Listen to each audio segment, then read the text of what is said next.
Institutes ఉన్నాయి, అలాగే schools కూడా ఉన్నాయి.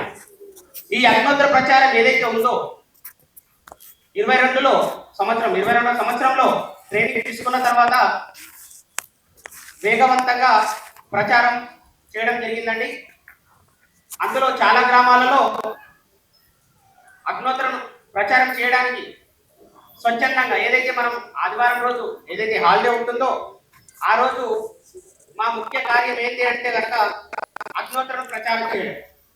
ఈ ఆదివారం గ్రామంలో మనం చేరుకోవాలి, అగ్నోత్తరం ప్రచారం చేయాలంటే ముందు వారము ఆ గ్రామంకు ఒక ఇద్దరు వెళ్ళి ఈ అగ్నోత్తరం గురించి ఒక డెమో సెక్షన్ ఇచ్చేసి మీ గ్రామంలో కూడా ఈ అగ్నోత్తర ప్రచారం చేయడానికి పర్మిషన్ ఇవ్వాలని కోరుతూ అక్కడ పర్మిషన్ తీసుకొని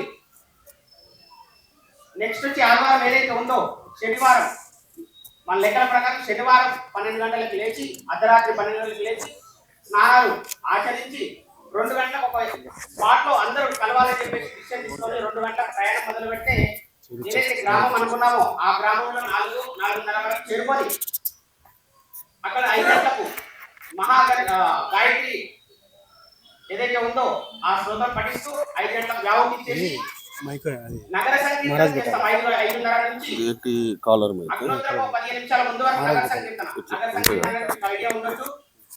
మన తెలుగు పదాలలో సంస్కృతంలో వేకప్ కాల్ అంటారు, ఇంగ్లీష్ లో వేకప్ కాల్, మనకు సంస్కృతంలో వేకప్ కాలే నగర సంకీర్తన. నగర సంకీర్తన ఎప్పుడైతే ప్రారంభం గ్రామం మొత్తం తిరుగుతూ హరే రామ్ హరే కృష్ణ అనుకుంటూ తిరుగుతూ ప్రజలను లేపుతూ సమయానికి అగ్నోత్తరం బిఫోర్ 10 నిమిషాల ముందు ఒక స్పాట్ ఏదైతే డిసైడ్ చేసాం ఆ స్పాట్ అందరూ రావాల్సిందిగా కోరుతూ అని చెప్పేసి నగర సంకీర్తన చేస్తూ ప్రతి గ్రామం ఇప్పటి వరకు 25 గ్రామాలు పోటీ చేసుకొని దగ్గర 1500 మంది అగ్నోత్తరం పరిచయం చేస్తూ ఈ ఇయర్ వరకు జరగడం జరిగింది. ఈ అగ్నోత్తర ప్రచారం ఏదైతే ఉందో ఇంతవరకు నాన్నగారు ఏదైతే వివరించారో దానికి అనుసరిస్తూ అంటే ట్రైనింగ్ ఏదైతే పూర్తి చేశామో మన వంతు ప్రయత్నం కింద మన విశ్వాన్ని మొత్తం చేంజ్ చేయాలి. అట్లీస్ట్ మనకు చుట్టూ ఉన్న బాడీ ఏదైతే ఉందో వాళ్ళ మట్టుకైనా మనం చేంజ్ చేసే అవకాశం ఉంది కాబట్టి భగవంతుడు అటువంటి అవకాశాన్ని కల్పించాలి కాబట్టి ఈ ప్రయత్నం జరిగింది. ఇక్కడ ఉన్న వాళ్ళు కూడా అగ్నోత్తరం చేస్తున్న వాళ్ళే, అగ్నోత్తరం పరిచయం ఉన్న వాళ్ళే. ముఖ్య ఉద్దేశం ఈ ప్రచారం ఏదైతే ఉందో ప్రతి ఇంట్లో ప్రతి గడపలో ఈ అగ్నోత్తరం ఆచరిస్తే కనుక ఈ విశ్వం ఏదైతే పంచభూతాలు ఉన్నాయో సరళమైన రేఖలో ఉండి ఎటువంటి ప్రమాదానికి మనం గురికామని చెప్పేసి ప్రచారం చేయడం జరుగుతుంది. ఈ ప్రచారం ఏదైతే ఉందో ఇక్కడ రీచ్ చేసిన ప్రతి ఒక్కరు కూడా అందరికి ఐడియా ఉంది. ఇప్పటి వరకు ఏదైతే గ్రామాలలో తిరిగామో ఆ గ్రామాలలో మాకు తెలిసిన గ్రామాలు వెళ్ళాం. ఇక్కడ ఉన్న వాళ్ళు కూడా గేటెడ్ కమ్యూనిటీస్ ఉండొచ్చు, మీకు తెలిసిన క్లబ్స్ ఉండొచ్చు, మీకు తెలిసిన యూత్ కమ్యూనిటీస్ ఉండొచ్చు. వాటికి మీరేమైనా సజెషన్ ఇస్తే కనుక అక్కడికి కూడా స్వచ్ఛందంగా వీచేసి మేము అగ్నోత్తరం సామూహికంగా చేయించి ఈ అవేర్నెస్ ప్రోగ్రామ్ చేయడానికి మనందరం సిద్ధం కావాలని కోరుతున్నాను. అలాగే ఈ అగ్నోత్తరం ప్రతి మంత్లో అట్లీస్ట్ ఇక్కడికి వీచేసిన ప్రతి ఒక్కరు ఒక్క ఆదివారం రోజైనా మన ఇతరులకు అగ్నోత్తరం నేర్పించడానికి ప్రయత్నం చేయాలి. ఇప్పటివరకు చెప్పినట్టు నాన్నగారు గారు ఆ సప్తశ్లోకి కానీ యజ్ఞం గురించి కానీ ఏదైతే వివరించారో అది గత 22 సంవత్సరాల నుంచి మేము ఆచరిస్తూ ఇతరులకు ఆచరించాలని కోరుతూ అందరికీ పరిచయం చేస్తున్నాము. ప్రతి ఒక్కరు ఇక్కడికి వచ్చిన మీ సుధావకాశం ఏదైతే ఉందో ఒక ఆదివారం రోజు ముందే ఒక డిసైడ్ చేసుకొని ఒక ఏరియాని మాట్లాడుకొని మనం ఇలా సామూహికంగా అగ్నోత్తరం చేయిస్తామని ఎవరికైనా ఇంటిమేషన్ ఇచ్చినా స్వచ్ఛందంగా అక్కడికి వచ్చేసి మనం సామూహిక అగ్నోత్తరం అవేర్నెస్ ప్రోగ్రామ్ చేద్దామని కోరుతున్నాం. జై సార్.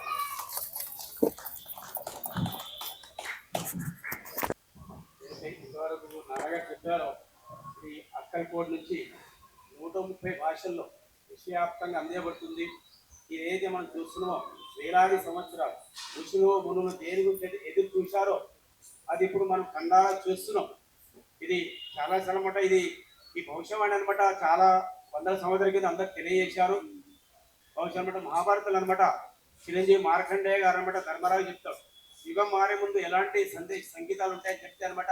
అప్పుడు ధర్మరాజు గారికి మార్కండేయ గారు చెప్తారన్నమాట, భూమి మీద ఎప్పుడైతే అగ్ని ఉపాసన స్టార్ట్ అవుతుందో అప్పుడు యుగం చేంజ్ అయింది, కలియుగం అంతమై సత్యుగం ఆరంభం అవుతుందని చెప్పి. ఈరోజు సత్యుగం ఆరంభం అనమాట 80 ఇప్పుడు అనమాట 80 సంవత్సరాలు నడుస్తుంది, 82 సంవత్సరాలు నడుస్తుంది. 1944 నుంచి అనమాట ఇప్పటి వరకు అనమాట. ఇది ఛత్రపతి శివాజీ గురువు గారు కూడా, ఛత్రపతి శివాజీ రామదాస్ గారు కూడా అనమాట అక్కడ అక్షరంగా 11 అక్షరాల ధర్మస్థాపన అక్కడ కూడా జరుగుతుంది. అది ప్రజలంతా దాన్ని అనుసరించవలసి వస్తుంది అని చెప్పడం జరుగుతుంది. తర్వాత గోవిందమారేకర్ మహారాజు గారు ఆయన రామనామకి కనబట ఆయన సిద్ధపురుషు అనమాట యోగి దివ్య దృష్టిలో చెప్పాడు అనమాట. నామజపం అనమాట ఒక నిప్పు కణం నాటిది. నామజపం ఏది చేస్తాం అనమాట, నిప్పు కణం నాటి దాన్ని జాగ్రత్త పరిచి ఉంచండి, దాన్ని జ్వాలగా మార్చే వ్యక్తి రాబోతున్నాడు, అది ప్రపంచవ్యాప్తంగా రగులుకుంటుంది అని చెప్పడం జరిగింది. ఇది మనం ఇప్పుడు ఇంటున్నాం, ఇది 500 సంవత్సరాల పూర్వం అనమాట చెప్పడం జరిగింది. రామాయణం తులసి రామాయణం కూడా అనమాట, తులసిదాసు కూడా అనమాట కలిగి అవతారం అనమాట అక్కడ కూడా జరుగుతుంది. వాళ్ళ కృపణీయునికి భగవాన్ పరశురాములు గారు అక్కడికి వస్తున్నారు, ఆయన కూడా గ్రంథాలు రాసి పెట్టారు. ఈ రోజు మనం ఖాళీ గ్రౌండ్ లెవెల్ మొత్తం కార్యక్రమం అయిపోయింది, కానీ మనం చూసుడు ఒక్కడే మిగిలి ఉంది అనమాట.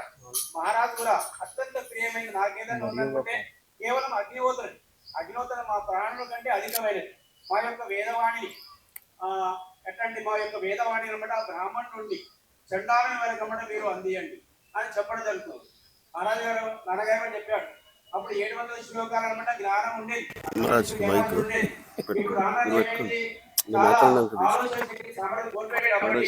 ఈ 7 శ్లోకాలనే గజానన్ మహారాజు గారు 4000 జ్ఞానాన్ని అనమాట దీంట్లో ఇంగ్లీష్ మనకి చాలా ఇవ్వడం జరిగింది.